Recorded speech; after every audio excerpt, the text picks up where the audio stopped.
So, my friends, my name's Riley Knight, joined by my co-host Simon Gertzen. Good afternoon, Simon. Hello. On your screens, Javier Dominguez, the 7th-ranked player in the world and current world champion, facing off against Alexandre Dara.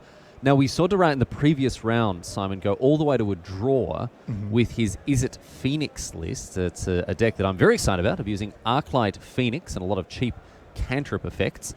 And against Golgari midrange, it's a pretty classic control versus mid-range matchup here. Yeah, and that should be a good matchup for the Phoenix deck, at least on paper, because of the power of Arclight Phoenix. Flyers are good against Golgari. You want to raise the value engine, you want to raise those Carnage Tyrants, and just a bunch of spells to power those out. The old turn 2 Llanowar Elves for Dominguez there. And Dara, a nice little turn 3 for him. Goblin Electromancer into Discovery. And we know the Goblin Electromancer is a very powerful card in Modern, where it sees play in Storm, of course. And I tell you what, some of the work it does in Standard, turning Radical Idea into an actual playable Magic card, turning Discovery into a very powerful cantrip, Simon. Oh yeah, I think Discovery in particular, it's already quite the good card for Standard power level. And not for Modern, of course, but when you have an Electromancer, it's an amazing card. Yeah, becomes absolutely incredible. Here's one that I like a lot, Elvish Rejuvenator.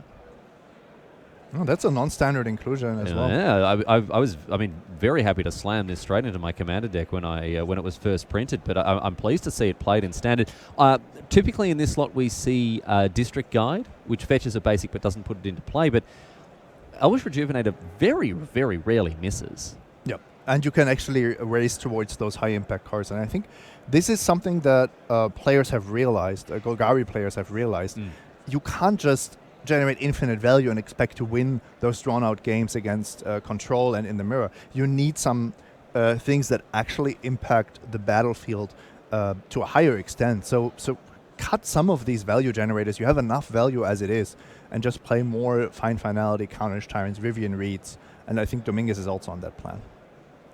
3 Carnage Tyrants and 3 Fine Finality. So, yes, certainly very much very ready to get busy with big dinos. But at the moment, it's Dara who's getting frisky with his creatures. Arclight Phoenix comes back from the grave after the 3rd spell for the turn is cast and gets across for 5. That's a nice attack. Yeah, also an incredible curve out by him. Goblin Electromancer, I think, has saved him how much? 4 mana so far? Maybe 5? 4, I think.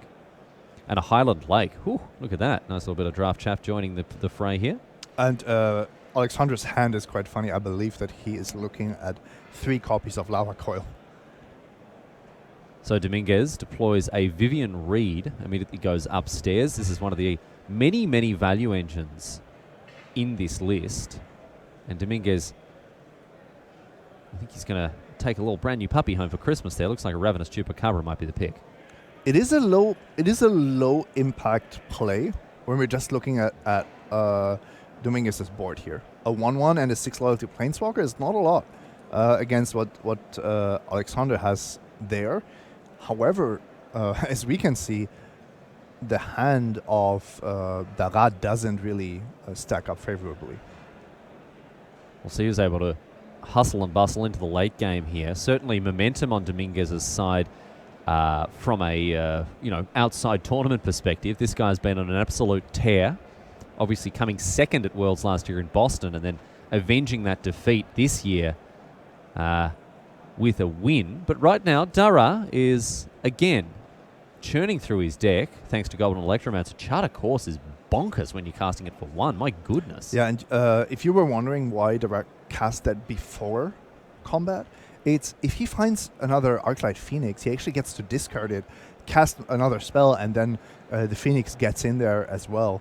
Something interesting about Arclight Phoenix, which I'm sure you're aware of, Simon, but maybe viewers who aren't quite up to speed with these weird rule interactions, if you discard the Arclight Phoenix to your 3rd spell, it still comes back. So, for example, if you cast Radical Idea, then Discovery, and then you cast a something like a Charter Course or even another Discovery, Surveil or discard a Phoenix into the bin with your 3rd spell, it will still come back at the combat step. You need, for these kind of cards, it's very dangerous to just go by intuition. Because a slight difference in the wording can make all the difference in how it works. Absolutely. Another dual land here for Dara in the form of a Sulphur Falls. He's doing a good job of contesting the board here, but Vivian Reid is now going to net Dominguez a second card, and look at this, it's Carney T. The card of the tournament for me so far has definitely been Carnage Tyrant. Yep. It's played a huge role, and most importantly in the mirror match, though. that's exactly right. Being one of these, it's not got a silver bullet, maybe like a bronze bullet or something in the mirror. I don't know. We've seen this before, though, right? We've seen, a card, for example, like in the days of Team Energy, Confiscation Coup was main decked just because of its role in that mirror match. And now Carnage Tyrant is great, not only in the mirror, but also in so many other matchups. But I guess the sheer number, the sheer quantity of Carnage Tyrants we're seeing really speaks to the power of the card in these important matchups. Yep, absolutely. In any case, the 7-6 comes down. Weird set of stats on this big fella, but all the same. Dara is somehow fizzling a little bit here. He had such a great start, and now his deck is not cooperating very well. Mission briefing here. Surprised to see this happen post-attack because, of course, there's always the opportunity to chain together 3 spells and get back another Phoenix. It's going to be a Charter Course that's flashed back with the mission briefing now. And that's the reason why we see it after combat. Because he just wants to draw 2. Yeah, he has been quite aggressive with his cards until now, but now Alexander wants to reload a little bit. I think that's very understandable. By the way, if you're confused, the graveyard is on the top. Yeah, Alexander likes to keep people guessing, likes to zag on them. You know. There is an Arclight Phoenix now. Okay, that's in hand here for Dara. We'll see if he's got a way to discard it in the coming turns and get busy with it in the air. Arclight Phoenix, a card I've played it with a bunch since it was printed in both standard and modern. I've written about it a little bit as well. The first deck that I set up and took notice was one that won a standard tournament at the Haruruya LGS in Tokyo. 0 red sources. Nice. Yeah, and Creeping Chill. Oh, it was fantastic. I loved it. So started off with that, and then someone sent me through a list with Goblin Electromancer, and I started putting red in this standard deck, that sort of stuff. Ended up cutting the black entirely, and there's this. I mean, it's less control-y than the list that you're seeing now. It doesn't have quite the top end. The expansion, explosion, whatever else. Even Beacon Bolt. It's kind of the curve stops at 2. But maybe this is the best. The best version of the deck. I think that the Arclight Phoenix as a card is just. It's sort of. Promoting innovation. I was super impressed by the inclusion of Goblin Electromancer, and once you see it immediately makes sense, and all the pieces kind of come together. Yeah. So that was for me the first time where I thought, okay, we might have a tier 1 standard deck in our hands. Yeah, and the thing is, I mean, I'm just not smart enough to find it, right? Like I've recognized the power of Arclight Phoenix, and I've had a great time playing with it, but I mean, yeah, even what I was writing about this week, you can just sense that the card has this inherent this power, Yep. But how to untap it? How best to harness it? Exactly. And we're seeing Dara do exactly that. I think this is one of the best shells we've seen to abuse this card so far. Very very correct by Dominguez to kill that Goblin Electromancer. Yeah. If he had targeted the Arclight Phoenix with Ravenous Chupacabra, he would be taking 6 anyway in the air. Firemind's Research is another card that, look, we've got a reader, my friends. Even the world champion sometimes has to have a read of a card. Honestly, that kind of card I would always read, because even if I think I know what it does, I just want to make exactly sure that I know what is the mana requirements, what is the number of counters, all these little details, because if you get it wrong, it can really backfire. You're doing the Ben Stark, calling a judge over and saying, I can't attack with this creature I played this turn, right? I don't need a judge for that, but yeah. Just to be safe. I did witness Ben Stark do exactly that one time. He played a creature and then just confirmed with the judge that he couldn't attack with it that turn.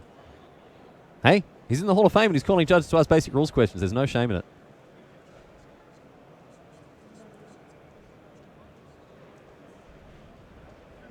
One interesting little wrinkle here that Dara may look to, I guess, even improve this deck further is to be able to use Dispersal. I don't think there's any red. There's no black sources in his list, right? No, traditionally the Izzet Phoenix deck doesn't have access to black. But even just, I don't know, I mean, is it that much of a cost? Shave some of those islands? 8 islands and play some drowned catacombs, maybe some watery graves. I think you would have to shave those Highland lakes. That's very true. Yeah, get them out of here. I'm not a big fan of those anyway, Yeah, get them because honestly, you're not even playing Crackling Drake, right? No, there's no Niv Mizzet or anything like that to sort of it's so. But the thing about Dispersal is it gives you an out to Carnage Tyrant. It doesn't target. Absolutely. I think the main reason not to do it is that Discovery is just so good in this deck. You want to be casting Discovery most of. Oh, that's interesting. Now here's the finality. This is the 1-2 punch with the Carnage Tyrant you've talked so much about, Simon. It's removed those Arc-like Phoenixes. Now, obviously, they're not going to stick around in the graveyard forever. They will be reborn. Or will they? Because all the removal can't be cast that Dara is holding. It's true. I guess if he strings together some cantrips, he's in business. But let's just stop and talk about something here. Dara's 4. When did that 4? happen? So he needs 6 points of toughness to block with, just to survive. So mission briefing now. Where is that coming from? Finds Goblin Electromancer and a shock. Oh, shock is almost lethal. Yeah, it's so close. He's got a Beacon Bolt in hand. That doesn't go upstairs. Lava Coil also not going upstairs. Oh, Simon. Shock, expansion it. He doesn't have all the pieces. If there's a second shock in the bin. I think we saw a shock. So if there's a second shock in the bin, this means that, yes, look at this. But can he get the shock from the top of his library? Yeah, if he has another cantrip in hand. Which he almost certainly does. That's what this deck is built of. He has so much removal in hand, though. Hang on. He has lava coils and Beacon Bolt. Okay, maybe it's not coming together here for Dara, because if he could flashback the shock, put Dominguez to 6, or to 7, sorry, then cast the shock off the top of his library, put him to 5, then... If you could just cast your spells off the top of your library, it would work. If only there were a card that allowed you to do that, Simon. Yeah. If only there was some kind of card that allowed you to look at the top card of your library and play it. Like a crazy experiment. Some kind of really experimental card, exactly. I'm very surprised we haven't seen more experimental frenzies. I mean, I was ready. This, based on the stand I've been playing and the decks that I've been seeing, Golgari midrange I expected very, very firmly as the number 1 deck this weekend. But we just haven't seen Mono Red put up the numbers this weekend, Simon. No, absolutely not. Actually, the big red decks have been more popular than the aggro decks, and even those haven't really done tremendously. No, not really. I mean, there's been a few, look how Siege Gang Commanders and the like. Look how Alexander is hugging that shock, and it's just not. It's just 1 damage off. Not quite enough here for him. Dominguez with a mighty Carnage Tyrant threatening to put this game away here for the Spaniard. And now Charter Course. So the out is to find a Phoenix. No. Doesn't find it. I think that's going to be that. One of the weird things about Arclight Phoenix when it comes to recursive graveyard threats is that it can block. We don't often see that. Things like Bloodghast and Bloodsoaked Champion, whatever, but it's not going to be enough here for Dara in any way you slice it, and that means that Dominguez takes game number 1. Now, my friends, because of the brief delay that we had in getting this match to you live, we're going to be able to skip through the sideboarding and shuffling, as you can see here, ladies and gentlemen. And so for that reason, with the magic of video editing, we can kick things off straight in here, in situ, turn number 1.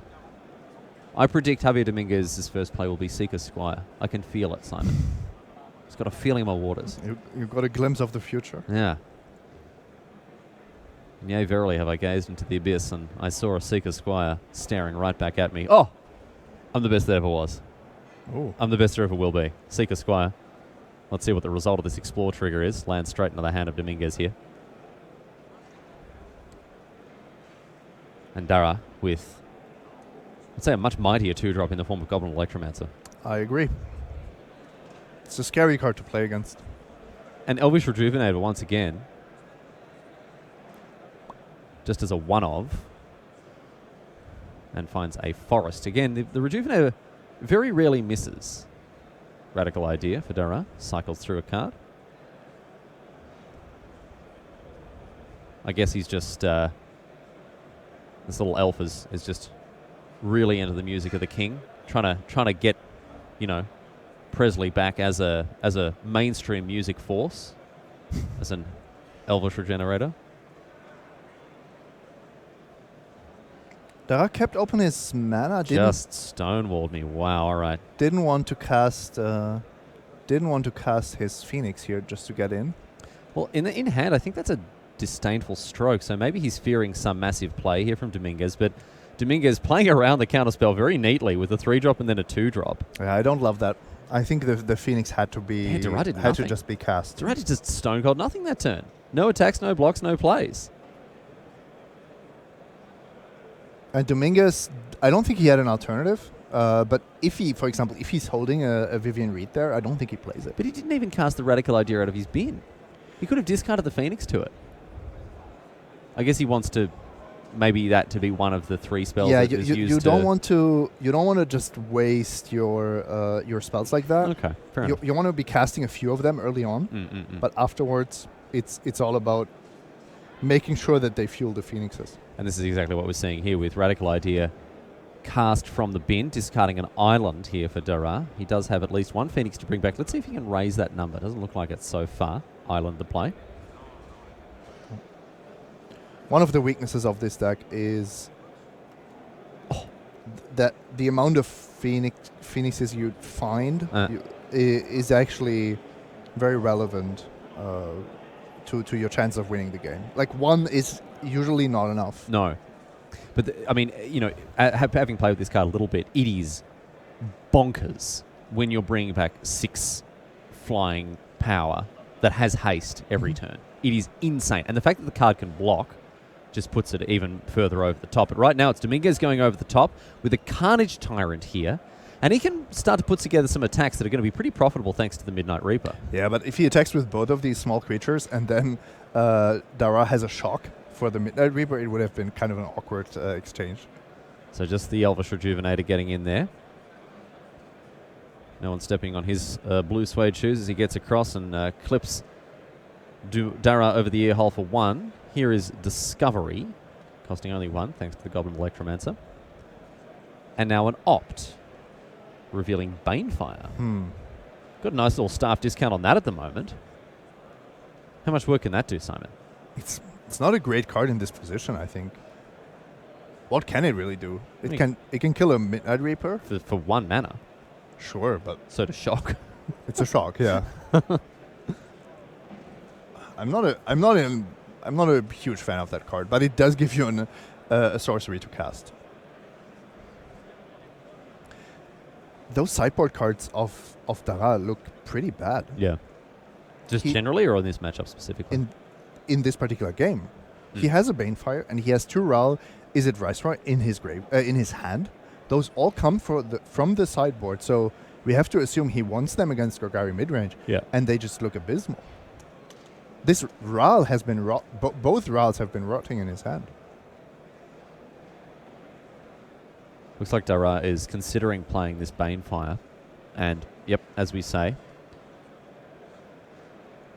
2 damage to the Midnight Reaper thanks to X equaling 2 because of those double Goblin Electromancer. Yeah, that means the cost of the Banefire is 2 and a red, and then the Electromancers do their job. So Arclight Phoenix comes back from Beyond the Grave. Well, not from Beyond the Grave, from exactly the grave, I should say. And a Highland Lake here for Dara. As it's back to Dominguez now. He gets to untap with Carnage Tyrant. An enviable position to be sure. In hand, Midnight Reaper for him. Llanowar Elves. And looks like a Woodland Cemetery. No. The one card he's missing is Find Finality. Yeah. And it's kind of lucky for him that he doesn't have it, because that would finally give Dara a target for the Disdainful Stroke. Actually, Disdainful Stroke doesn't look great in this matchup.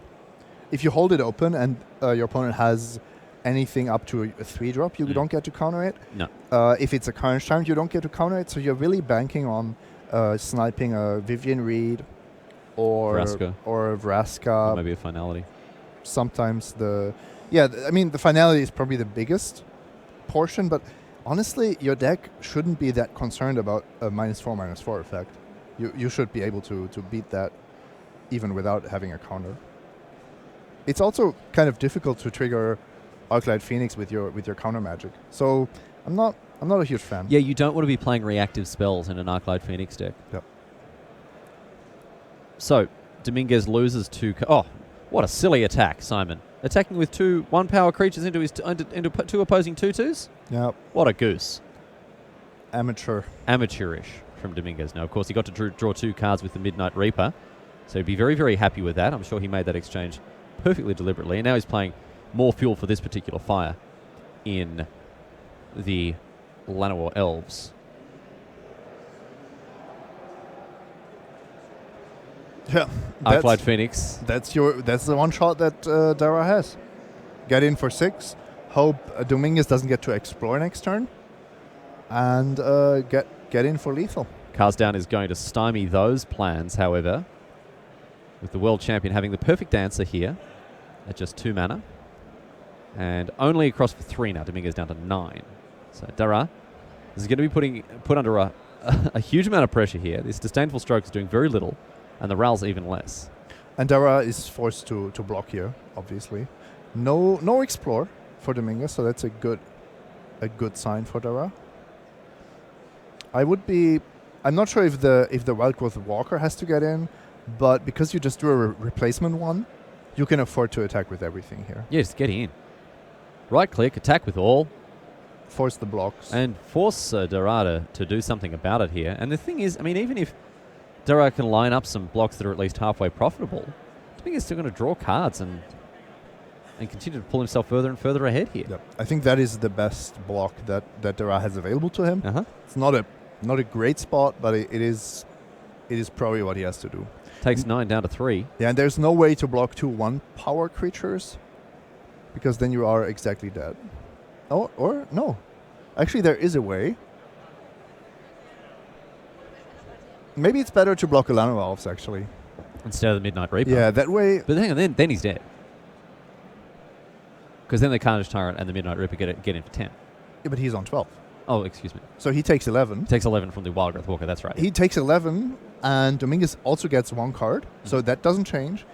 But the difference is that you get to keep both of your Electromancers, which actually have the chance of getting in for damage.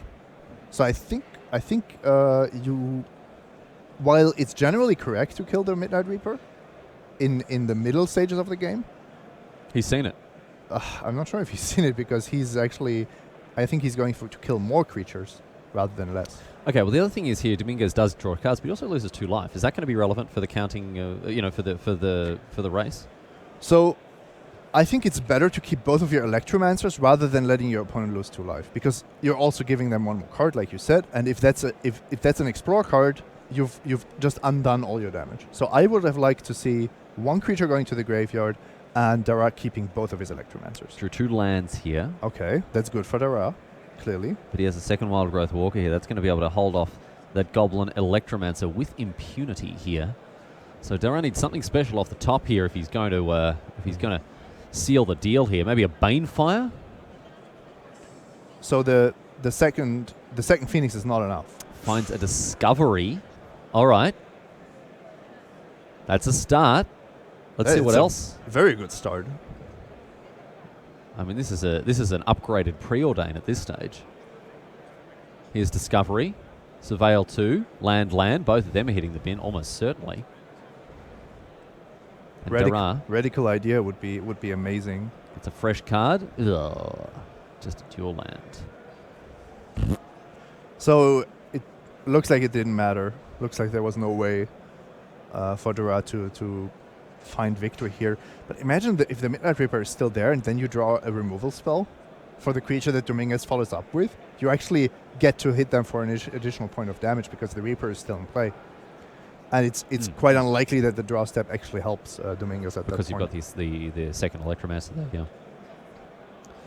So, Dara, unable to really do anything much here.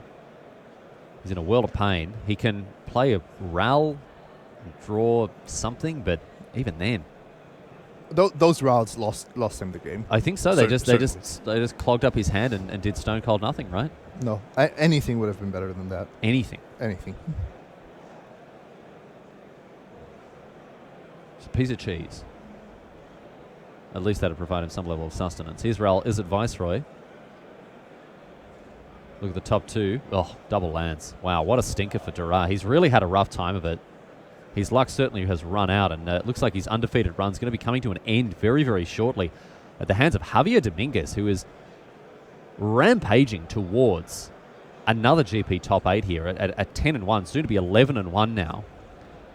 All he has to do really is just send his creatures in, just turn them all sideways, and there's not too much that Dara has to say about it here. He can line up some ineffectual blocks, but once again, Carnage Tyrant stealing the show, Simon. Yep.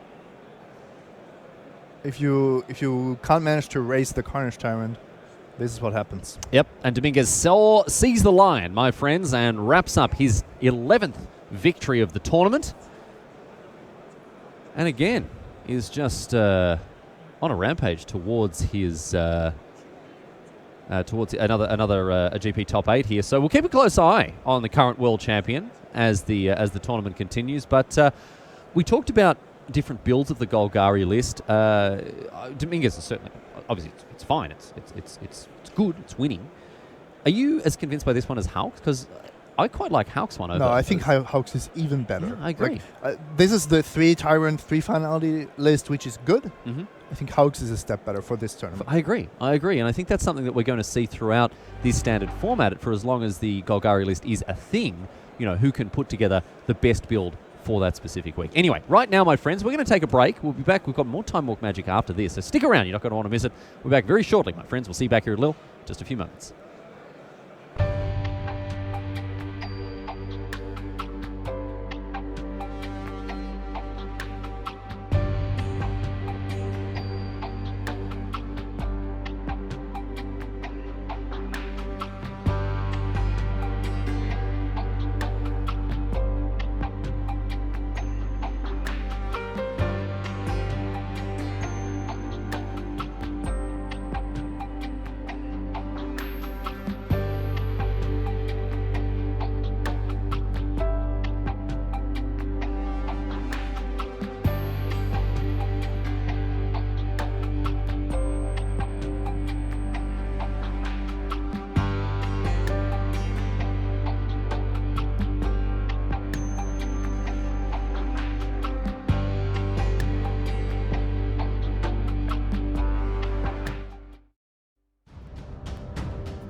Hello, my friends. Welcome back to the tournament floor here at GP Lille. My name's Ronnie, joined by Simon, of course, and Time Walk Magic coming your way as we continue to get deeper and deeper into the red zone. MTG red zone continuing here from top right France.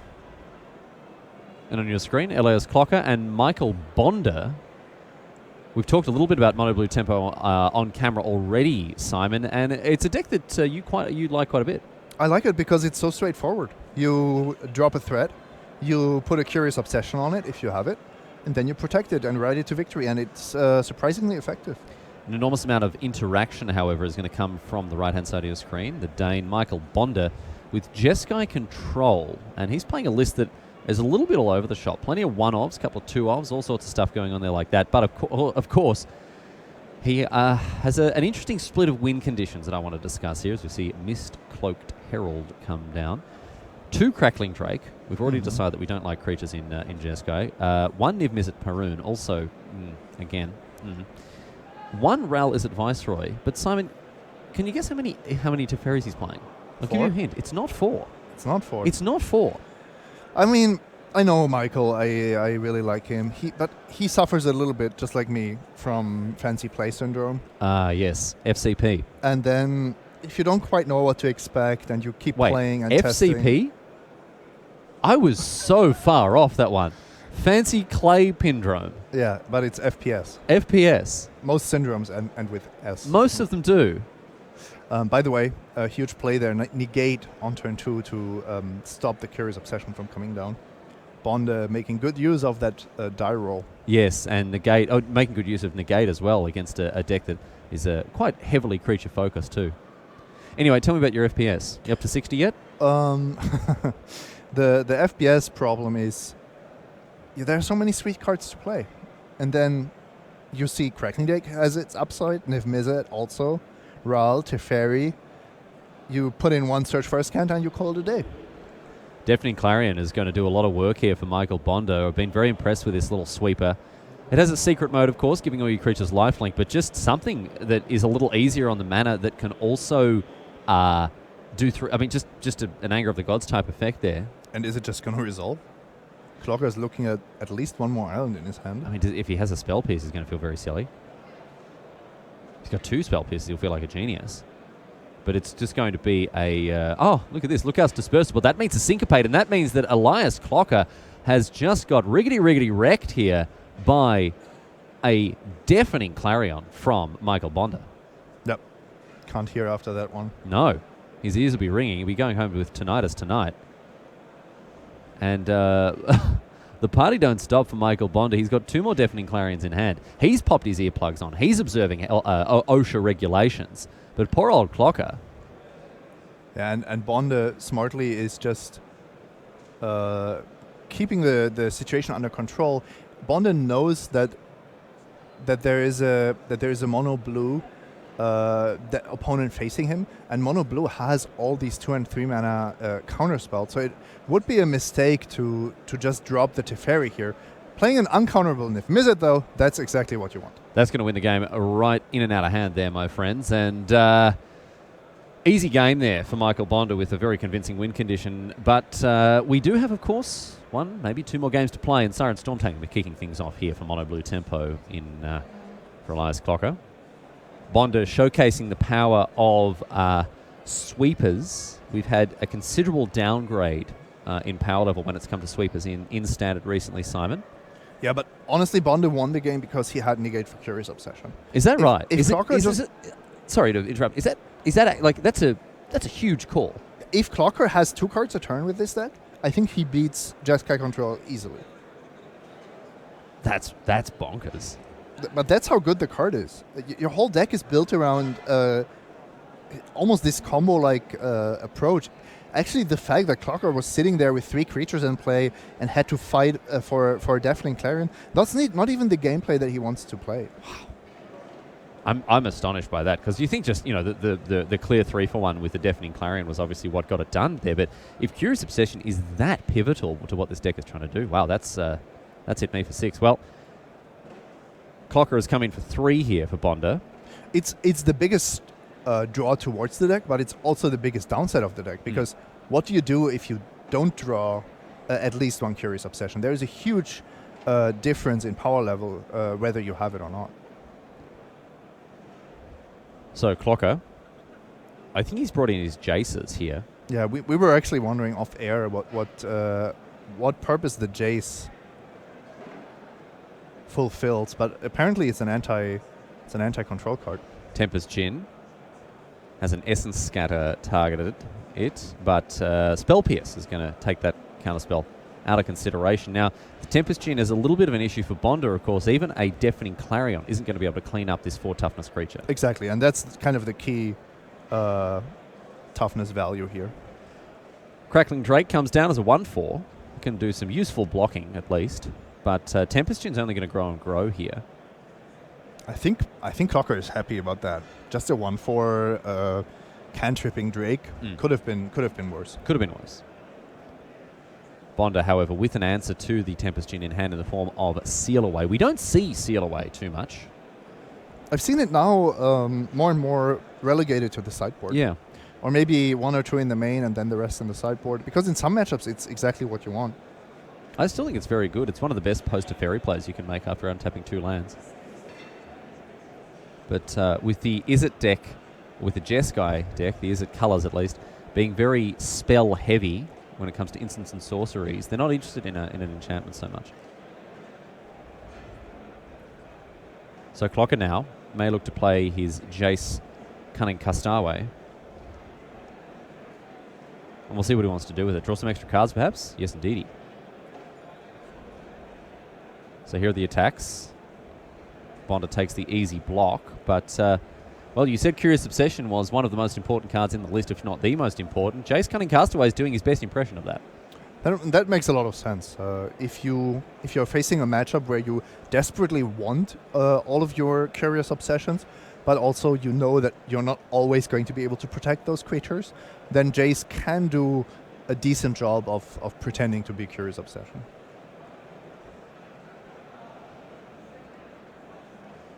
So you're playing your 3-mana Planeswalker to be a weaker version of your 1-mana Aura. Syncopate hits the bin. A second island hits the battlefield. And now Bonder may just slam it to Fairy here. He does have Negate and Seal Away to use if the Teferi resolves. But doesn't have any guarantee that Teferi resolves. That's the problem here. Clocker has access to all sorts of counter spells, and I think Bonder is going to play it safe by the water and just slam down a Seal Away, and I like the timing of this spell as well here. Means that he's not going to lose it to a second Syncopate. I believe Clocker is holding Lookout's Dispersal. So if he sacrifices the Siren Storm Tamer to protect one of his creatures, he doesn't have a pirate anymore. So the Seal Away resolves, comes into play, and the trigger is countered by the Siren Storm Tamer. And now Bonder is also just using a Deafening Clarion here to clear out that Merfolk Trickster and also buff up his Crackling Drake so it can do some damage to rip Jace there. And gain 2 life. So all in all, a good Deafening Clarion. But still. For the first time in the history of our civilization, ladies and gentlemen, someone used the lifelink mode on Deafening Clarion. It's usually in conjunction with the Crackling Drake. That's the 1-2 combo. One of the weaker 1-2 combos in Standard. Yes. It is one. A 0.1, 0.2 combo, perhaps.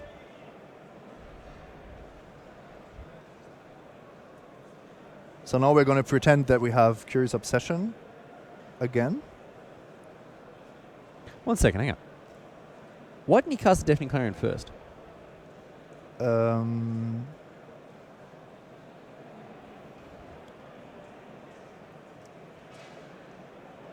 Good question. Cast Deafening Clarion, 3 damage to everything. The Siren Storm Tamer hits the bin as a result. Then the Seal Away can just get rid of the Tempest Gin just like that. Is there a downside to it if the Clarion gets countered then? No, because then you are... Because then you just got your Seal Away anyway. And then it's the same result, except the Merfolk Trickster stays around. Seems like a questionable bit of sequencing there. Maybe Bonder didn't quite consider all the angles. I'm not sure. Maybe he did. He just played around different cards because, especially against this Lookout's Dispersal, it looked pretty smart. Yeah. The way he did it. Yep. So difficult to tell. Because then he has the Clarion countered by the Dispersal. And Clocker still has a mana to protect the Djinn. So it ends up with just the Merfolk Trickster being on the board there. Okay, all right. Well, maybe Bondo played it as well as he could. Wizard's response here. Wizard's retort, I should say, gets met with a negate, and now Jace is taken out of the equation as well. And Michael Bondo pulls himself further and further ahead here. This is good stuff from the Dane. Clocker hasn't been able to pull it together, and now he's playing 1/1s for 1. No, this is over. Ral is it Viceroy here. One of the symptoms of FCP. FPS. FPC? No. Friendly player character? NPC. NPC. That's my Overwatch handle. Nice. Sometimes when they're like the last to join the queue, they think they've got an AI player, and then very swiftly realize that it's either an AI on the easiest mode or an imposter. They'll never know. Oh, they realize very quickly. I mean, I play Moira because I can't aim. And even then, not doing much.